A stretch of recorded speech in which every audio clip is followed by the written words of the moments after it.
Not an easy act to follow. I am the only thing standing between not just you and dessert, but you and Sarah Jessica Parker, so I'm going to keep this mercifully brief.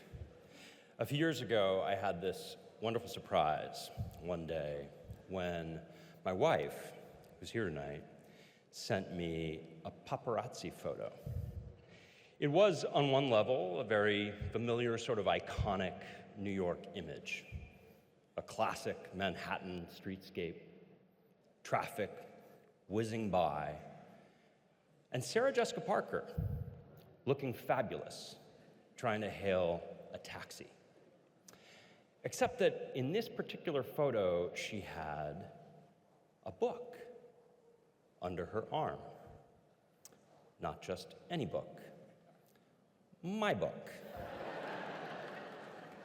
So this was a thrilling little bit of serendipitous product placement.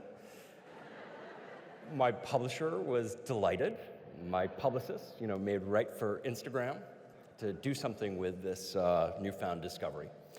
But as I subsequently learned, I was not special by any means, because Sarah Jessica grew up with a mother, Barbra, who had a rule, which is that none of her children could leave the house without a library book in hand.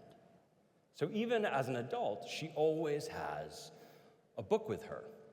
In fact, she once suggested that if somebody tried to take her book away from her, it would feel, and I'm quoting here, like they were trying to remove my arm. About a decade ago, there was a minor uproar, which some of you may remember, when Sarah Jessica was photographed at a Rangers game at Madison Square Garden with her face buried in a novel by Maggie Shipstead. With apologies to the Rangers, I could relate. To know Sarah Jessica, or to follow her on social media, is to be on the receiving end of a torrent of great book recommendations. This woman reads a lot, and she's a fierce champion of authors and books and libraries and bookstores and literary culture. She's an executive producer of the extraordinary 2025 documentary, The Librarians, about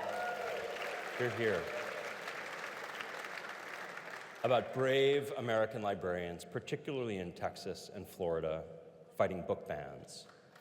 She's also now a publisher with her own imprint, SJP Lit, which has already published half a dozen terrific novels and has more on the way.